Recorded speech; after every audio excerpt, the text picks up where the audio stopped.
Hello and welcome to a talk delivered for the Queen's University Open Day for the courses of Biomedical Science and Human Biology that are run by the Centre of Biomedical Education in Queen's University. My name is Chris Johnson. I'm a senior lecturer in physiology and I teach on both of these courses. And ideally, this would be delivered live in front of you in a live audience, but due to the present circumstances, that can't happen. So you're seeing me in my home environment of sunny South Belfast, in my kitchen. And I'm going to talk to you for about 20 to 30 minutes on what our courses are all about. So I'll start off by talking about what actually biomedical science and human biology are as distinct courses. And then I'll talk about an example of the kind of work that biomedical scientists and human biologists carry out in the field of studying human biology and diseases, both from the past and in the present. And then I'm going to give quite a bit of detail about the modules within the two different pathways so that you can really see what it is that you would be signing up to study. I'll also talk about the placements that are available throughout the degree programs. I'll then talk about employment and the kind of things that our students go on to do once they've finished with their courses. And then finally, I'll talk about the entry qualifications that are required to get into these courses. So, what is biomedical science and human biology? How are they different?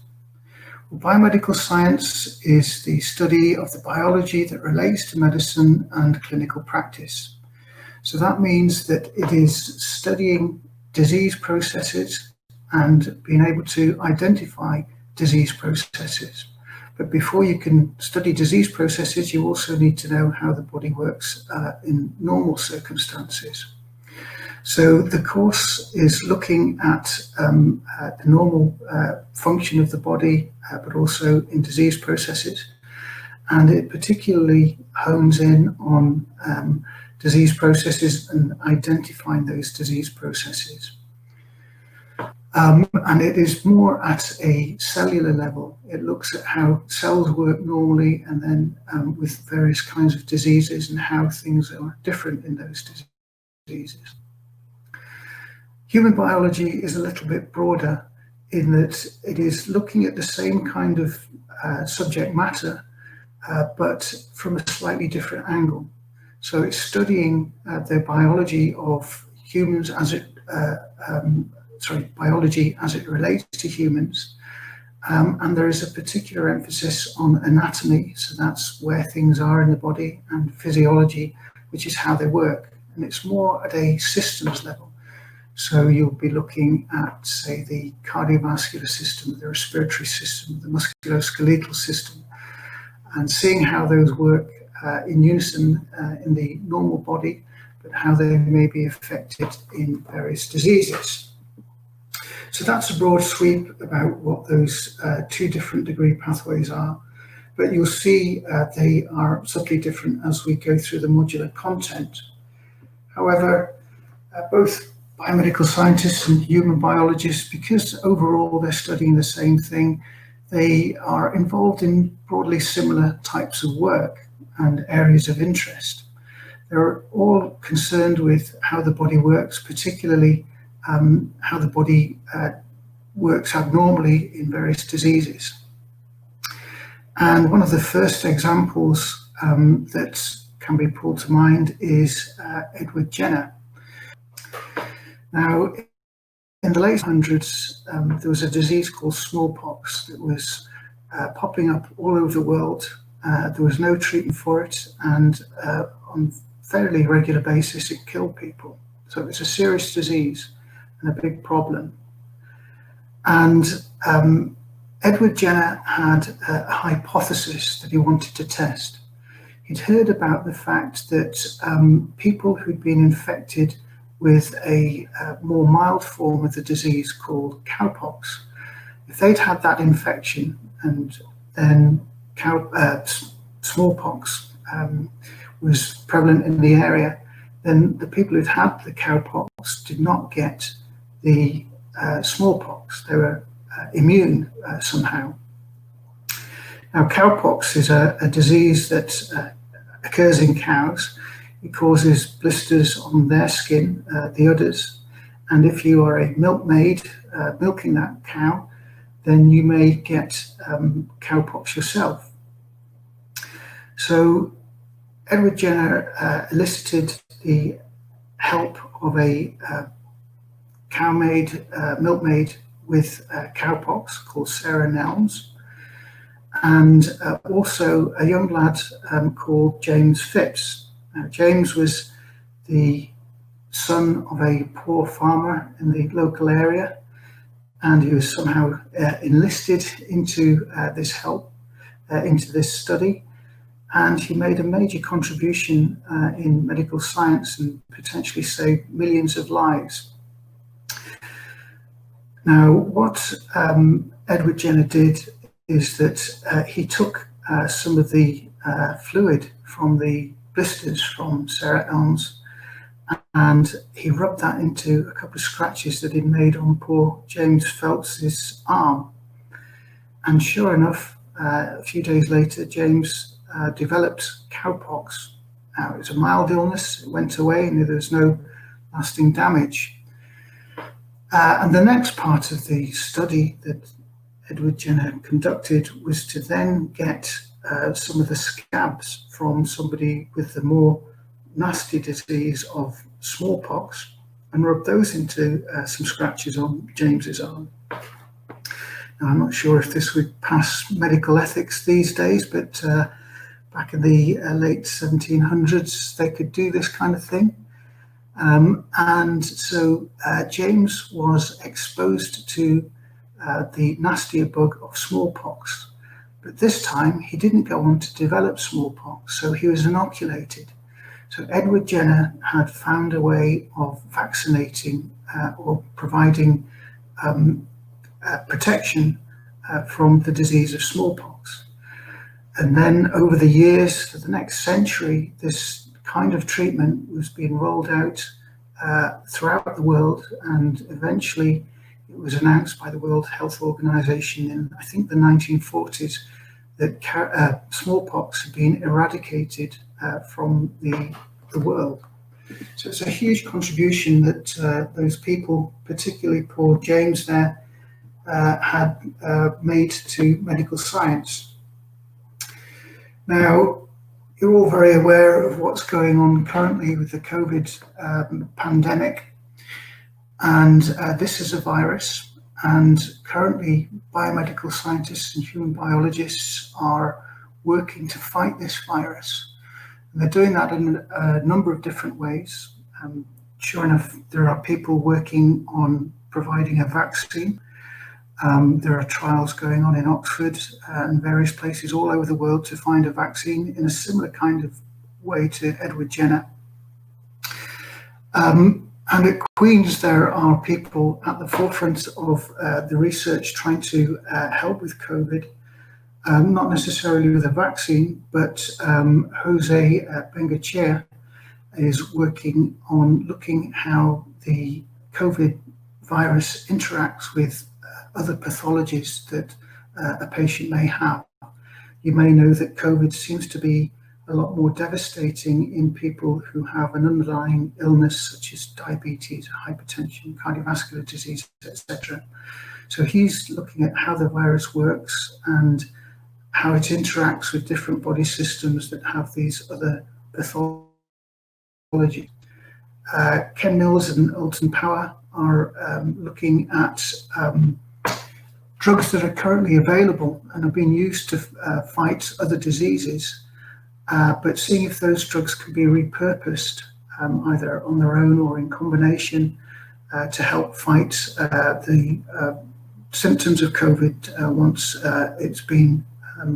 once a person has been infected.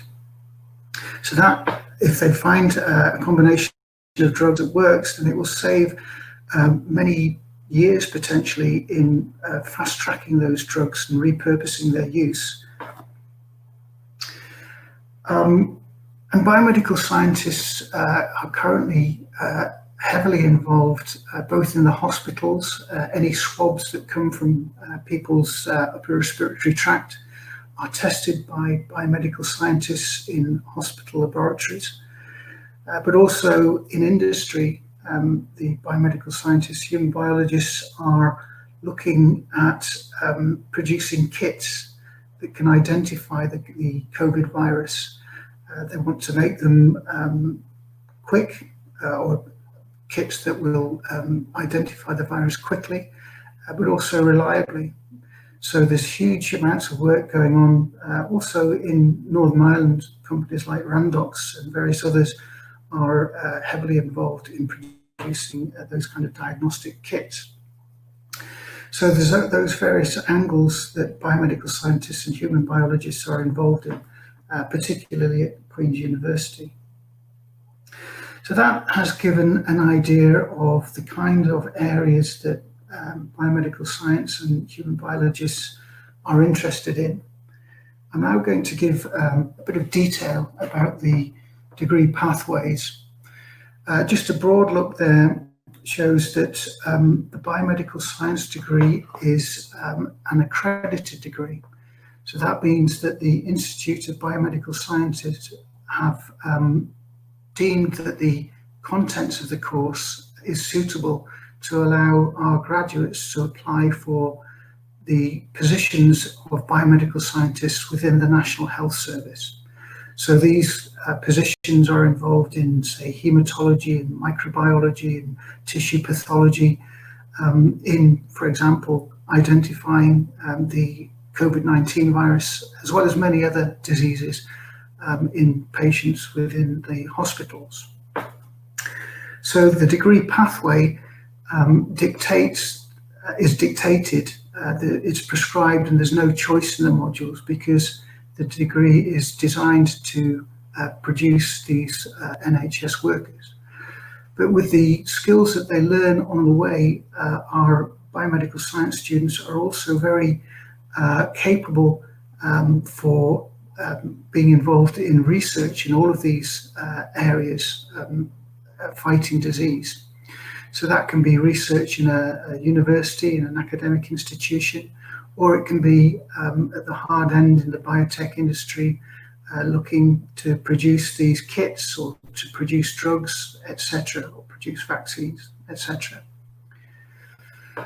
The human biology pathway is a little bit different in that it's looking at the same kind of problems, how the body works normally and in disease, but from the slightly different angle that it is looking at kind of whole systems in terms of structure and function.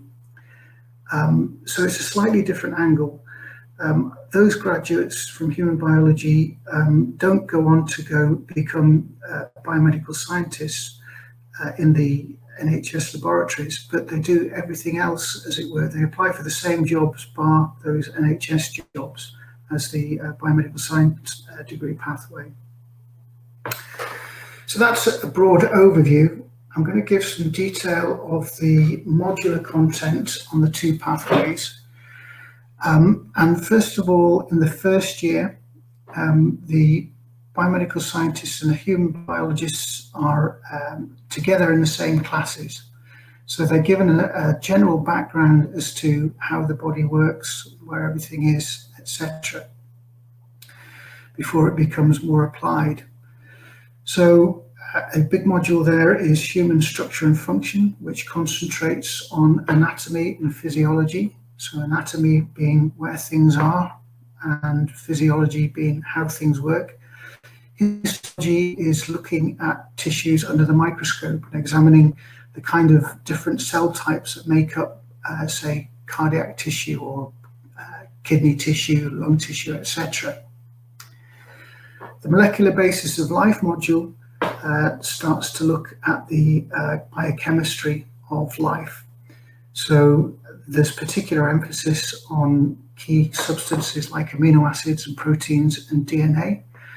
And there is also an introduction to laboratory techniques that will help isolate these different compounds and identify these different compounds. And the world of microorganisms is concerned with looking at all the kind of things in the outside world that can get into our bodies that can cause disease. So that includes bacteria and viruses and fungi, etc. So that's a broad introduction to how the body works and the kind of things that can affect the body in diseases. And both degree pathways get that same first year. And you see there at the bottom, students can transfer from biomedical science to human biology, or vice versa at the end of the first year. So the idea is that students can come in and sit through the lectures. They can talk to other students, say in second and third year, and they can look at the modular content of the two degree pathways once they're actually here.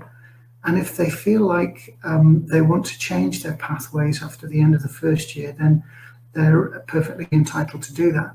So that gives our students a little bit of reassurance that they've got a little bit of wiggle room, as it were.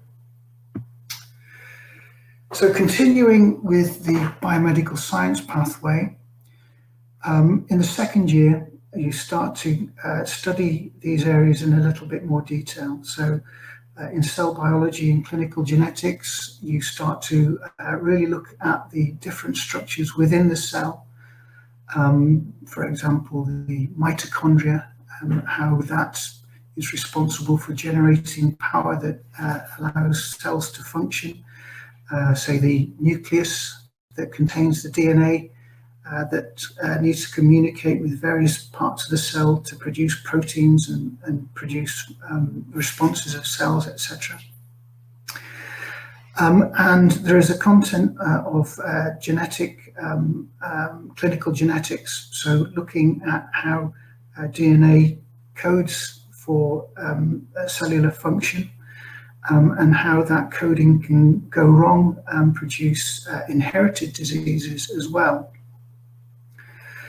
In the science of disease, another big module, there is a introduction to immunology. So that's how the body defends itself against disease and the disease processes that humans are prone to.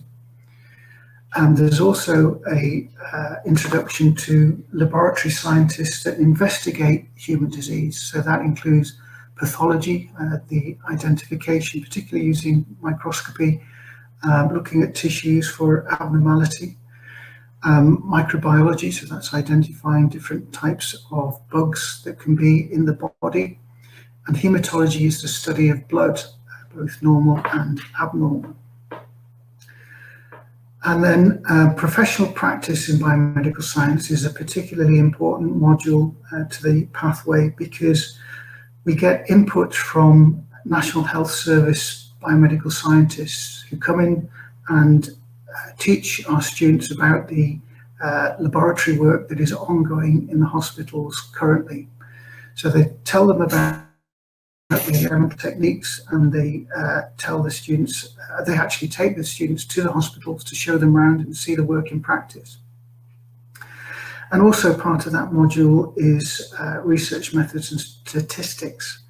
So students are equipped with the ability to develop experimental methods that will investigate a scientific problem in a proper way, in a justified way. And part of that is looking at the data, statistically analysing it to know if something has changed, whether it is a proper change or whether it's just a random kind of a number, etc. Then in the third year, our students will do their research project.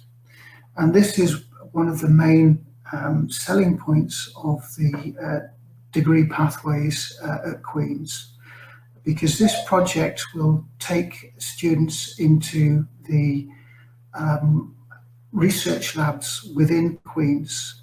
Queen's has a number of exceptional research groupings that are working on fairly diverse subjects such as cancer biology, cardiovascular disease, diabetes, public health. So these are professional labs with people employed to look at pertinent medical problems, and they get students in to help them with their research. They get involved in the ongoing work, and they're exposed to cutting edge research facilities with these expert groups. So it gives our students, the majority of our students, a really good experience of working in a laboratory situation and investigating these problems. Now, if a student doesn't necessarily want to do a lab-based project, there are a range of different projects that we can offer, and that will include things like literature searches. If a researcher feels that there is an area of medical science that needs to be drawn together, then a project student might be set to do that, to do library searches and to look at all the relevant literature and pull it together into a kind of a synthesized opinion. There are some students that will be involved in producing educational resources. So maybe producing a video presentation about how ultrasound can be used to measure cardiac output, for example, that can be used in teaching within Queen's, or it can be used as an outreach resource that can be used to help educate the public, that kind of thing. And there's a host of other different things that our students can be involved in this final year project. So that goes on over 2 terms in the final year, but there are also some other modules in the biomedical science degree that our students must take. There's a big module called Molecular Markers of Disease, and this is particularly looking at specific diseases and the way that they can be found in different cells, the kind of markers, the antigens, proteins, or whatever that they can express on the cell surfaces that show that they have a particular disease. So there's a lot of emphasis on current diagnosis and of treatment that is being used currently. And then 2 smaller modules, one in the first term, one in the second term. Biology of human infection is really going into the detail about how different bugs can cause abnormal function in the body, pathogenesis, and also how they can be spread from one person to another, or from one population to another population. So it's getting into epidemiology, but also in the diagnosis and treatment and prevention of infection.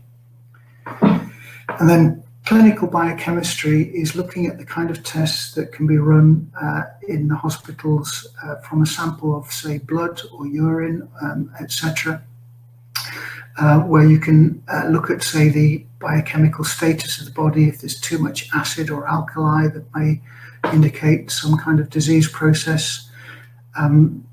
The clinical biochemistry will also look at hormone assays, if there are any endocrinological abnormalities that may be going on, and other specialized investigations. For example, if somebody has a heart attack, then there are certain markers that you can pick up from the blood that will indicate whether a heart attack has occurred, and some information about the size of the heart attack as well. So you can see that the biomedical science degree is very much geared to the clinical investigation of disease.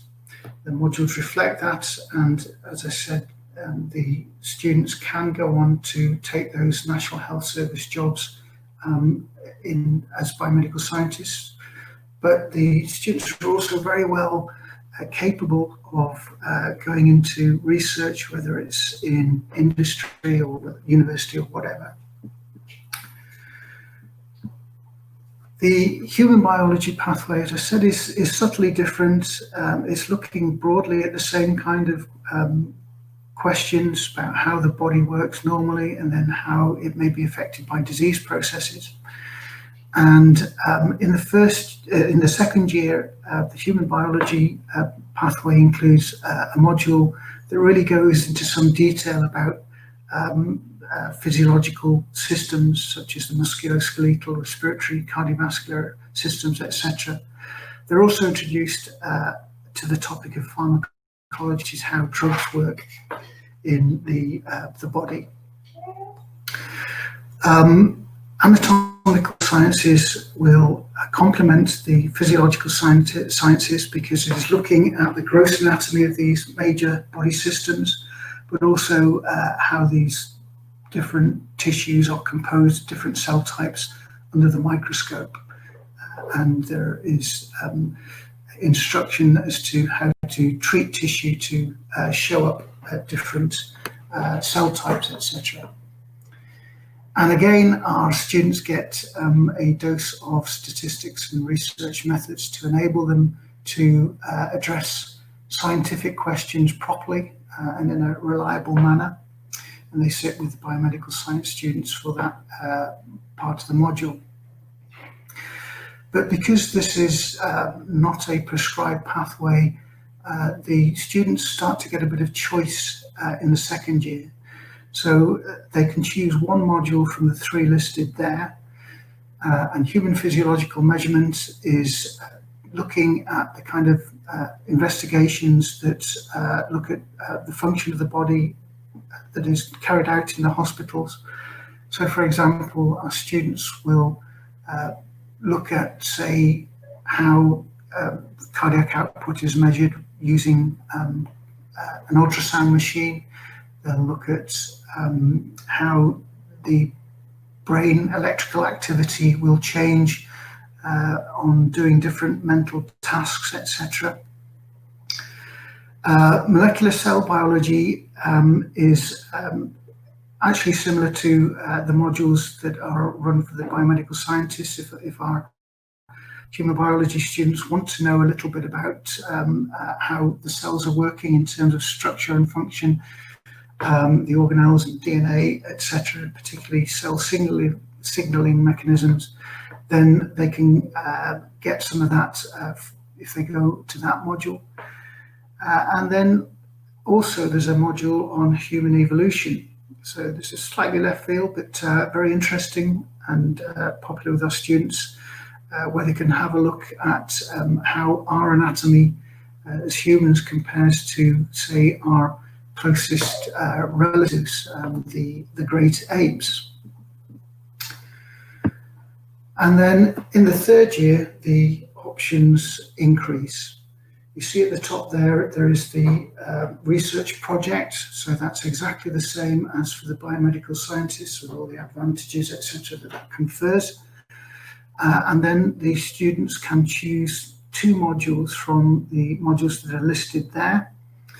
Cardiovascular pathology and treatment is looking at cardiovascular diseases and what goes wrong in the heart and the blood vessels, etc.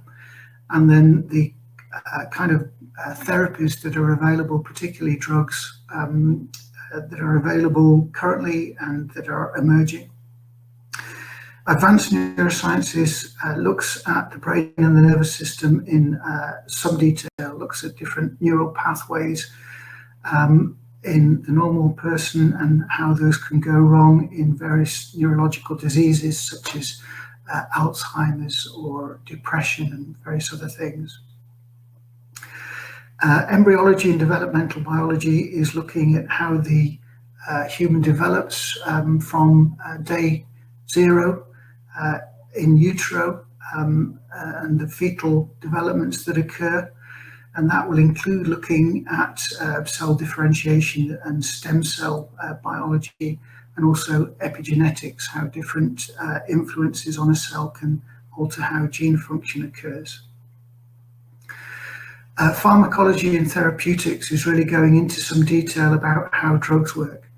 how drugs, once they get into the body, can interact with different systems, potentially causing side effects in addition to treating whatever disease they're designed for. How the body handles the drug, what it can break the drug down into, etc. And toxicology, whether the drug itself or the breakdown products can become toxic to the body. And then there's an applied physiology module for sports and exercise in health and disease.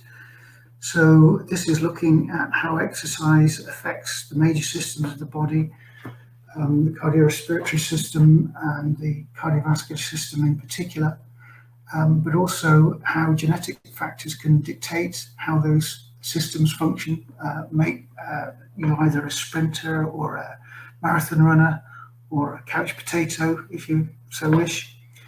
And it looks at the benefits that training can bring to health in a public health kind of way as well. And all of these modules are bringing in experts from the research centres to give input with up-to-the-minute information about what is currently going on in these different fields. So that's the human biology pathway. I've spoken a fair bit about the project, but just finally to demonstrate the validity of these projects. Now, scientific research, its main goal is to publish evidence of how things work. And this paper here that was published just a couple of years ago now in a major international journal. If you look at the authors here, every single one of these authors, including the lab leader, Karen McCloskey, have graduated from Queen's, either from human biology or biomedical science over the years. And 2 or 3 of these authors contributed research to this paper that was published from their third year BSc projects. And others have then gone on to become postdoctoral or doctoral researchers working in this group. So the work that the projects provide is absolutely valid. It is of international publication quality, and it also provides our students with the credentials to continue research if they so wish. I haven't talked about placements yet. There are a number of opportunities for our students to get experience outside the university. There is a fantastic program run with American universities, particularly the University of Nevada in Reno in the States, and our students apply competitively to go on this program, which will take them over to Reno for a whole year working as a research assistant. So the students are completely immersed in laboratory life for a whole year. And it's not uncommon for the students to gain authorship on a major publication from that year.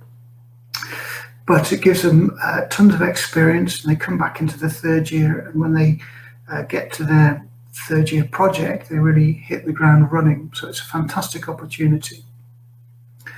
There are also kind of smaller opportunities that Queen's offer within their excellent research centres.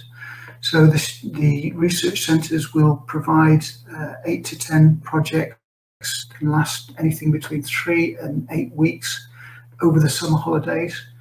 The students are paid an amount of money to run. It won't make them rich, but it will give them plenty of experience, again, working in these research facilities.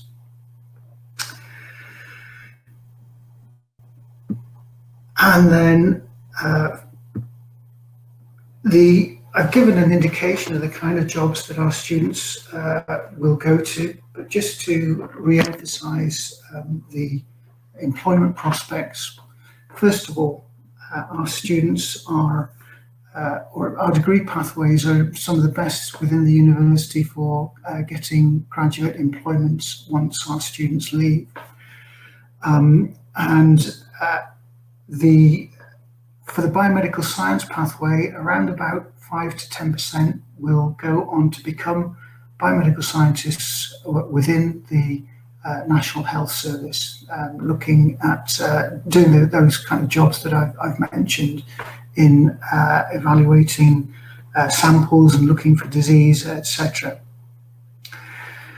And then both the rest of the biomedical scientists and the human biologists will do any of the other kind of employment outlets that are listed below.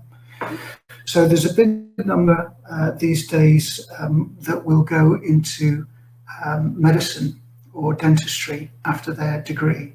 Now, they don't get the less time on the degree, but they do have a very good knowledge of a lot of the subject matter within the teaching for medicine.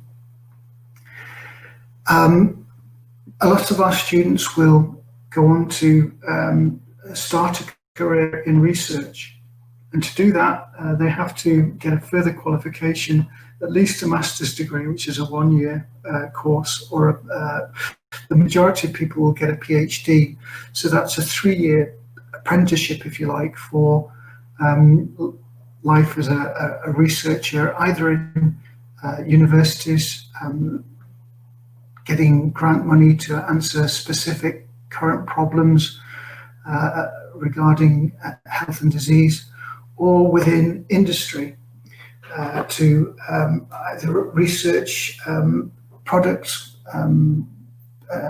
development, and those products can be things like diagnostic kits or scientific equipment, or it can be drugs that pharmaceutical companies will produce.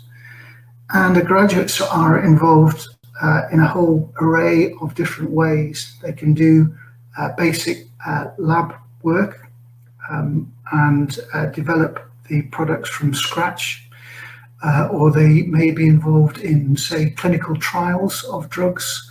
Once they've gone through the early stages, drugs need to be tested on people, on humans, and there are biomedical scientists that are helping to conduct those clinical trials.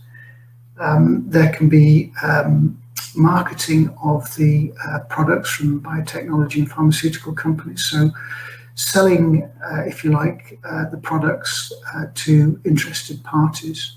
So that can be going around hospitals, telling hospitals how various diagnostic machinery works, or it can be going to, say, the World Health Organization to recommend that a certain drug is given worldwide distribution, that kind of thing. Some of our students will go on to scientific writing and communication as a career.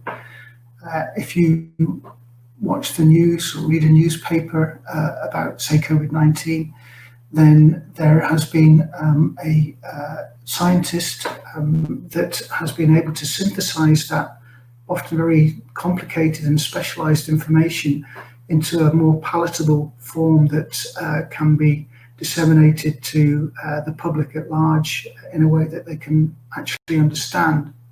So that's a very specific skill, to be able to put scientific concepts in a simple way, and you can make a career out of it. And in the middle there, teaching, a lot of our students will want to go back in. They'll do a PGCE for a year, and they will want to inspire others in schools and teach, say, biology or chemistry, whatever their favourite A-level subject was. They will go back into the schools and take up teaching as a career. There are a whole bunch of other careers that aren't listed there, but the main point would be that there are a lot of transferable skills that both of these degree programs produce. So the ability to analyse and the ability to time manage so that you can reach goals for submitting your project, for example, working with others. All of these kind of generic skills are instilled in both of these courses, but they're highly desirable to anything with an analytical nature. So auditors, Deloitte Touche, for example, will take our graduates, banks will take our graduates, insurance companies will take our graduates, etc. And as I say, we have a really strong record in our graduates getting employed within the first 6 months of leaving the degree. So this is almost my final slide. Entry requirements. I won't say very much about this because this is well documented and you will have seen the majority of this already. But to get into either degree pathway, the entry qualifications is the same. At A level, if you're going that route, then you need 2 sciences and they must include biology or chemistry. Ideally both. If you are taking both biology and chemistry, then the offer that you will receive is likely to be lower at an A and 2 Bs, and that A must be in biology or chemistry. If you are taking either biology or chemistry, so not them both, but just one of them, then you need a second science, and the offer is slightly higher at 2 A's and a B, and one of those A's must be in chemistry or biology. If you're coming from the Republic, then for the Leaving Cert, you need H2 and 4 H3s, and that must include H2 and H3 in biology and chemistry. Now, there are a whole bunch of different routes that our undergraduates come in by, and if you have anything other than what's prescribed there, then you need to check with the admissions at Queen's to check that you have something that is equivalent. And this is the horse's mouth. They will be able to tell you definitively whether or not your qualifications are suitable. So that's pretty much it. We certainly hope that that's given you an idea about the courses and answered any of the questions that you have had. But if you have any further questions that you'd like an answer to, we are running what is called a live chat, and you can access that live chat between 6 in the afternoon on every day of our open days. So that's the Thursday, Friday and Saturday.